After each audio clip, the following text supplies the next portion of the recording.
নমস্কাৰ মই বন্দিতৰ আপুনি চাই আছে DY 365 ডিজিটেল 2024ত অসমৰ পৰা বিজেপিক যিকোনো প্ৰকাৰে উফৰোৱা হ'ব এনে ধৰণৰ এটা হুংকাৰ আহিছে তাৰ লগতে কৈছে যে 2024ত অসমত ৰাইজৰ দলৰ মিত্ৰজোঁটৰ চৰকাৰ হ'ব আৰু ৰাইজৰ দলৰ যদি চৰকাৰ আহে তেন্তে বহুকেইটা বিশেষ সুবিধা লাভ কৰিব পাঁচটাকৈ বিশেষ কাম কৰিব এনেদৰে এতিয়া অখিল গগৈ বহুকেইটা কথা কৈছে লাখপতি বাইদেউৰ আঁচনিৰ সন্দৰ্ভতো তেওঁ এতিয়া ডাঙৰ মন্তব্য কৰিছে কি কৰিছে জনাইছো সবিশেষ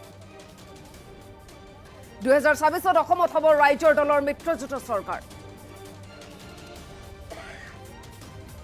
লাখপতি বাইদেউৰ আঁচনি লক কিন্তু বিজেপিক 2 নম্বৰী ভোট নিদিব ৰাইজৰ দলৰ অবিহনে কোনেও 2024ত গঠন কৰিব নোৱাৰে চৰকাৰ আৰু 24ত ৰাইজৰ দলৰ চৰকাৰ হলে ৰাইজৰ বাবে কৰিব 5টা বিশেষ কাম ডিগবৈত ৰাইজৰ দলৰ বিশাল গণসমাৱেশত বিধায়ক অখিল গগৈৰ মন্তব্য আৰু পথাৰত কৃষকে বছৰৰ প্ৰতিটো সময়তে কৰিব পাৰিব খেতি পথাৰত উৎপাদিত প্ৰতিটো বস্তুৰ 3 গুণকৈ দাম দিয়া হ'ব গ্ৰাম্য অঞ্চলৰ প্ৰতিজন মানুহৰ বাবে বজাৰ দখলৰ সুবিধা দিয়া হ'ব গাঁৱে গাঁৱে উদ্যোগ খুলি প্ৰতিজন লোকক চাকৰি দিয়া হ'ব আৰু অসমক এখন শক্তিশালী পৰ্যটন ৰাজ্য হিচাপে গঢ়ি তোলা হ'ব আৰু এই 5টা কাম কৰি 5 বছৰত সলনি কৰি দিয়া হ'ব অসমৰ মানচিত্ৰ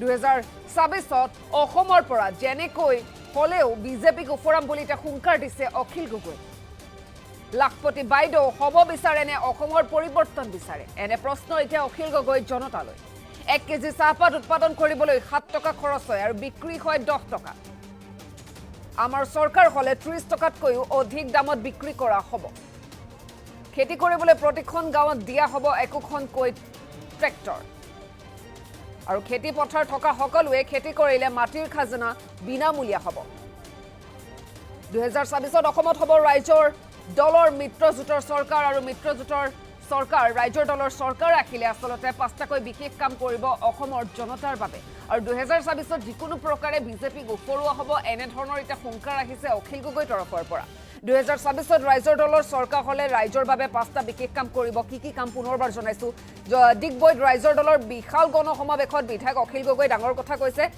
যে য'ত স্পষ্টকৈ তেওঁ পথাৰত কৃষকে প্ৰতি বছৰত সময়মতে খেতি কৰিব পাৰিব পথাৰত উৎপাদিত প্ৰতিটো বস্তুৰ 3 গুণকৈ দাম দিয়া হ'ব তেওঁ দাবী কৰিছে গ্ৰাম্য অঞ্চলৰ প্ৰতিজন মানুহৰ বাবে বজাৰ দখলৰ সুবিধা দিয়া হ'ব লগতে তেওঁ কৈছে যে গাঁৱে গাঁৱে উদ্যোগ খুলি প্ৰতিজন লোকক চাকৰি দিয়া হ'ব অসমক এখন শক্তিশালী পৰ্যটন ৰাজ্য হিচাপে গঢ়ি তোলা হ'ব এনে ধৰণৰ দাবী আৰু 2024ত অসমৰ পৰা বিজেপিক উফৰোৱা হ'ব এই বিস্ফোৰক মন্তব্য কৰিছে তেওঁ কি কৈছে শুনাই ল'ব বিচাৰিছো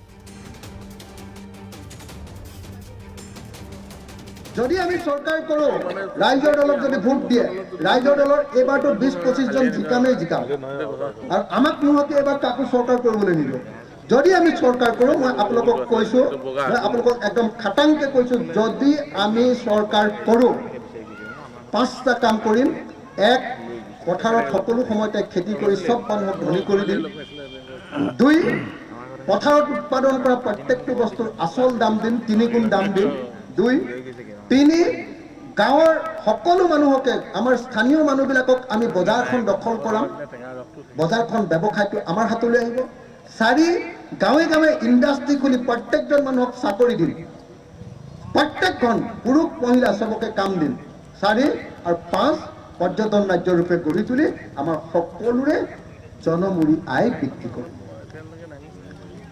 এই 5টা কাম কৰি 5 বছৰৰ ভিতৰত 10 বছৰৰ ভিতৰত অসমৰ প্ৰত্যেকখন মানুহক ধনী কৰি এঘৰ মানুহে নিজৰ টকাৰে নিজৰ পকা ঘৰটো বনাব পৰা লেট্ৰিনটো ধুনীয়াকৈ টাইলছ লগাই ল'ব পৰা এখন 4চকীয়া বাহন মাকৰ বা দেউতাকৰ বেমাৰ হ'লে এইমছত দিল্লীত গৈ চিকিৎসা কৰিব পৰা আৰু নিজৰ ল'ৰা ছোৱালীকেইটাক দিল্লীৰ JNU বা দিল্লী ইউনিভাৰ্চিটিত পঢ়াব পৰাৰ শক্তি আমি আপোনালোকৰ হাতত দিম যে আপোনালোকে নিজে সিদ্ধান্ত লওক যে লাখপতি বাইদেউ হ'বলৈ মন কৰিব নে অসমখন পৰিৱৰ্তন কৰিবলৈ মন কৰিব আহক আপোনালোকে লাখপতি বাইদেউৰ পইচাটো লওক সেইটো হিমন্তৰ বাপেকৰ পইচা নহয় আমাৰ পকেটৰ পইচাটো লওক কিন্তু সিহঁতৰ 2 নম্বৰীকেইটা ভোট নিদিব কথাটো সেইটো হয় নে নহয় মই আৰু বেছি একো দীঘলীয়া নকৰোঁ, কিন্তু আপোনালোকক ইমানখিনি কথা কোৱাৰ কিন্তু মই দায়িত্ব এটা লৈ গ'লো, যদি নকৰোঁ তেতিয়াহ'লে মোক একদিন হ'লেও আপোনালোকে পিটন দিব। চাহপাতৰ খেতি কৰে, চাহপাতৰ খেতি কৰোঁতে 1 কেজি চাহপাত উৎপাদন কৰোঁতে 10 টকামান খৰচ হয়, বিক্ৰী কৰিব লাগে বেছি পাত ওলোৱাৰ লগে লগে 7 টকা 8 টকা, হয়নে? আমি যদি চৰকাৰ কৰোঁ, চাহপাতৰ দাম 10 টকা যদি খৰচ, মিনিমাম 30 টকা মিনিমাম। যদি আপোনালোকে আমাক 5 বছৰৰ কাৰণে চৰকাৰ দিয়ে, মই আপোনালোকক গেৰাণ্টি দি কৈ গৈছোঁ, আৰু মই কেতিয়াও মিছা কথা নকওঁ, আৰু মই যি কৰিম বুলি কৈছোঁ, 36 বাৰ জেল খাইছোঁ, কিন্তু কেতিয়াও কথা হ'লোৱা নাই। যদি আপোনালোকে আমাক চৰকাৰ গঠনৰ সুযোগ দিয়ে, 5 বছৰৰ ভিতৰত সকলো পথাৰতে পানী দিম, কিন্তু আপোনালোকে সকলোৱে পানী পোৱাৰ পাছত পথাৰত খেতি কৰিব লাগে। বছৰত 3 বাৰ খেতি হ'ব, এবাৰ শালি খেতি, এবাৰ বড়ো খেতি, এবাৰ শাক পাচলি বা সৰিয়হৰ খেতি। তাৰ কাৰণে প্ৰত্যেকখন গাঁৱক ট্ৰেক্টৰ দিয়া হ'ব, প্ৰত্যেক ঘৰ মানুহে খেতি কৰিব লাগিব। যদি খেতি কৰে, মাটিৰ খাজনা ফ্ৰী হৈ যাব, আৰু যদি খেতি নকৰি পেলাই থয়, মাটিত 5 গুণ খাজনা বঢ়াই দিয়া হ'ব। খেতি নকৰা কাকো এনেই খাবলৈ দিয়া নহ'ব। পইচা দে ভাই, উল্টাই পইচা দে, হয়নে নহয়? বেলেগৰ খাজনা তই দে ভাই, কেলৈ খেতি মাটি লৈ এনে পেলাই থৈ দিছ, নহ'লে ওচৰৰ মানুহ ঘৰত খেতি কৰিবলৈ দে, হয়নে নহয়? তো অসম পৃথিৱীৰ কোনো দেশ আজিলৈকে ধনী হোৱা নাই, যি দেশে বছৰত এবাৰ খেতি কৰি পথাৰডৰা পেলাই থৈছে, তেনেকুৱা কোনো মানুহে পৃথিৱীত আজিলৈকে ধনী হোৱা নাই। ধনী হৈছে সেইসকল যিসকলে নিজৰ পথাৰডৰা বছৰৰ সকলো সময়তে খেতি কৰে। 1 নম্বৰ। 2 নম্বৰ, যদি আপোনালোকে আমাক ভোট দিয়ে, মই গেৰাণ্টি দি কৈছোঁ যে আপোনালোকে উৎপাদন কৰা যিকোনো বস্তু, সিহঁতে ধান উৎপাদন কৰে, সৰিয়হ উৎপাদন কৰে, শাক পাচলি উৎপাদন কৰে, যি উৎপাদন কৰিব, প্ৰত্যেকটো বস্তুৰ দাম উৎপাদন কৰিলে যিমান খৰচ হয়, 1 কেজি বিলাহী উৎপাদন কৰোঁতে যদি 5 টকা খৰচ হয়, তেতিয়াহ'লে 3 গুণ দাম বিলাহীটো 15 টকা দিয়া হ'ব, আৰু সেইটো চৰকাৰে কিনি ল'ব। এতিয়া আপোনালোকে বিলাহীটো বিক্ৰী কৰে 2 টকা, আৰু 2 টকা বিলাহীটো আমি 80 টকাত গুৱাহাটীত কিনি পাওঁ, হয়নে? হয়নে নহয় কওক? এতিয়া খেতিয়কে পইচা নাপায়, মাজৰবিলাকে পইচা পায়, আৰু গ্ৰাহকেও আকৌ বেছি দামত কিনি খাব লাগে। মই কি কৰিম জানেনে? মই খেতিয়কক বেছি পইচা দিম, বিলাহীত 15 টকা, চাপ'জ যেনে ধৰি লৈছোঁ, বিলাহীত 15 টকা দিয়া হ'ব। দিয়াৰ পিছত বিলাহীটো বিক্ৰী কৰিবৰ কাৰণে লৈ যোৱা হ'ব। এতিয়া যেনেকৈ ধান কিনে চৰকাৰে, বিলাহীটো বিক্ৰী কৰিবৰ কাৰণে লৈ যোৱা হ'ব। বিলাহীটো মানুহক 20 টকাত আমি খুৱাম। যদি আমি চৰকাৰ কৰোঁ, ৰাইজৰ দলক যদি ভোট দিয়ে, ৰাইজৰ দলৰ এইবাৰতো 20-25 জন জিকামেই জিকাম, আৰু আমাক নোহোৱাকৈ এইবাৰ কাকো চৰকাৰ কৰিবলৈ নিদিওঁ। যদি আমি চৰকাৰ কৰোঁ, মই আপোনালোকক কৈছোঁ, মই আপোনালোকক একদম খাটাংকৈ কৈছোঁ, যদি আমি চৰকাৰ কৰোঁ, 5টা কাম কৰিম। 1, পথাৰত সকলো সময়তে খেতি কৰি চব মানুহক ধনী কৰি দিম। 2, পথাৰত উৎপাদন কৰা প্ৰত্যেকটো বস্তুৰ আচল দাম দিম, 3 গুণ দাম দিম। 2, 3, গাঁৱৰ সকলো মানুহকে, আমাৰ স্থানীয় মানুহবিলাকক আমি বজাৰখন দখল কৰাম, বজাৰখন ব্যৱসায়টো আমাৰ হাতলৈ আহিব। 4, গাঁৱে গাঁৱে ইণ্ডাষ্ট্ৰি খুলি প্ৰত্যেকজন মানুহক চাকৰি দিম, প্ৰত্যেকখন পুৰুষ মহিলা চবকে কাম দিম। 4 আৰু 5, পৰ্যটন ৰাজ্য ৰূপে গঢ়ি তুলি আমাৰ সকলোৰে জনমূৰি আয় বৃদ্ধি কৰিম। এই 5টা কাম কৰি 5 বছৰৰ ভিতৰত, 10 বছৰৰ ভিতৰত অসমৰ প্ৰত্যেকঘৰ মানুহক ধনী কৰি, এঘৰ মানুহে নিজৰ টকাৰে নিজৰ পকা ঘৰটো বনাব পৰা, লেট্ৰিনটোত ধুনীয়াকৈ টাইলছ লগাই ল'ব পৰা, এখন 4চকীয়া বাহন, মাকৰ বা দেউতাকৰ বেমাৰ হ'লে এইমছত দিল্লীত গৈ চিকিৎসা কৰিব পৰা, আৰু নিজৰ ল'ৰা ছোৱালীকেইটাক দিল্লীৰ JNU বা দিল্লী ইউনিভাৰ্চিটিত পঢ়াব পৰাৰ শক্তি আমি আপোনালোকৰ হাতত দিম। যে আপোনালোকে নিজে সিদ্ধান্ত লওক যে লাখপতি বাইদেউ হ'বলৈ মন কৰিব নে অসমখন পৰিৱৰ্তন কৰিবলৈ মন কৰিব। আহক, আপোনালোকে লাখপতি বাইদেউৰ পইচাটো লওক, সেইটো হিমন্তৰ বাপেকৰ পইচা নহয়, আমাৰ পকেটৰ পইচা। পইচাটো লওক, কিন্তু সিহঁতৰ 2 নম্বৰীকেইটা ভোট নিদিব। কথাটো সেইটোৱে, হয়নে নহয়?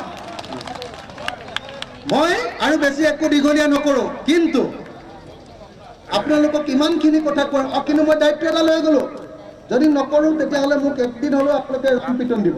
চাহপাতৰ খেতি কৰে, চাহপাতৰ খেতি কৰোঁতে 1 কেজি চাহপাত উৎপাদন কৰোঁতে 10 টকামান খৰচ হয়, বিক্ৰী কৰিব লাগে বেছি পাত ওলোৱাৰ লগে লগে 7 টকা 8 টকা হয়নে? আমি যদি চৰকাৰ কৰোঁ চাহপাতৰ দাম 10 টকা যদি খৰচ মিনিমাম 30 টকা মিনিমাম যদি আপোনালোকে আমাক 5 বছৰৰ কাৰণে চৰকাৰ দিয়ে, মই আপোনালোকক গেৰাণ্টি দি কৈ গৈছোঁ আৰু মই কেতিয়াও মিছা কথা নকওঁ আৰু মই যি কৰিম বুলি কৈছোঁ 36 বাৰ জেল খাইছোঁ কিন্তু কেতিয়াও কথা হ'লোৱা নাই।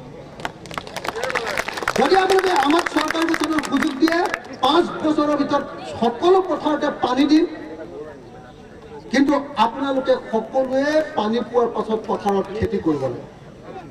বছৰত 3 বাৰ খেতি হ'ব, এবাৰ শালি খেতি, এবাৰ বড়ো খেতি, এবাৰ শাক পাচলি বা সৰিয়হৰ খেতি।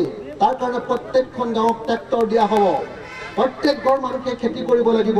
যদি খেতি কৰে মাটিৰ খাজনা ফ্ৰী হৈ যাব আৰু যদি খেতি নকৰি পেলাই থয় মাটিত 5 গুণ খাজনা বঢ়াই দিয়া হ'ব। খেতি নকৰা কাকো এনেই খাবলৈ দিয়া নহ'ব। পইচা দে ভাই, উল্টাই পইচা দে, হয়নে নহয়? বেলেগৰ খাজনা তই দে ভাই, কেলৈ খেতি মাটি লৈ এনে পেলাই থৈ দিছ, নহ'লে ওচৰৰ মানুহ ঘৰত খেতি কৰিবলৈ দে, হয়নে নহয়? তো অসম পৃথিৱীৰ কোনো দেশ আজিলৈকে ধনী হোৱা নাই যি দেশে বছৰত এবাৰ খেতি কৰি পথাৰডৰা পেলাই থৈছে। তেনেকুৱা কোনো মানুহে পৃথিৱীত আজিলৈকে ধনী হোৱা নাই। ধনী হৈছে সেইসকল যিসকলে নিজৰ পথাৰডৰা বছৰৰ সকলো সময়তে খেতি কৰে। 1 নম্বৰ। 2 নম্বৰ, যদি আপোনালোকে আমাক ভোট দিয়ে, মই গেৰাণ্টি দি কৈছোঁ যে আপোনালোকে উৎপাদন কৰা যিকোনো বস্তু, সিহঁতে ধান উৎপাদন কৰে, সৰিয়হ উৎপাদন কৰে, শাক পাচলি উৎপাদন কৰে, যি উৎপাদন কৰিব প্ৰত্যেকটো বস্তুৰ দাম উৎপাদন কৰিলে যিমান খৰচ হয়, 1 কেজি বিলাহী উৎপাদন কৰোঁতে যদি 5 টকা খৰচ হয়, তেতিয়াহ'লে 3 গুণ দাম বিলাহীটো 15 টকা দিয়া হ'ব আৰু সেইটো চৰকাৰে কিনি ল'ব। এতিয়া আপোনালোকে বিলাহীটো বিক্ৰী কৰে 2 টকাত আৰু 2 টকা বিলাহীটো আমি 80 টকাত গুৱাহাটীত কিনি খাওঁ, হয়নে? হয়নে নহয়? এতিয়া খেতিয়কে পইচা নাপায়, মাজৰবিলাকে পইচা পায় আৰু গ্ৰাহকেও আকৌ বেছি দামত কিনি খাব লাগে। মই কি কৰিম জানেনে? মই খেতিয়কক বেছি পইচা দিম। বিলাহীত 15 টকা চাপ'জ যেনে ধৰি লৈছোঁ, বিলাহীত 15 টকা দিয়া হ'ব। দিয়াৰ পিছত বিলাহীটো বিক্ৰী কৰিবৰ কাৰণে লৈ যোৱা হ'ব। এতিয়া যেনেকৈ ধান কিনে চৰকাৰে, বিলাহীটো বিক্ৰী কৰিবৰ কাৰণে লৈ যোৱা হ'ব। বিলাহীটো মানুহক 20 টকাত আমি খুৱাম। যদি আমি চৰকাৰ কৰোঁ, ৰাইজৰ দলক যদি ভোট দিয়ে, ৰাইজৰ দলৰ এইবাৰতো 20-25 জন জিকামেই জিকাম আৰু আমাক নোহোৱাকৈ এবাৰ কাকো চৰকাৰ কৰিবলৈ নিদিব।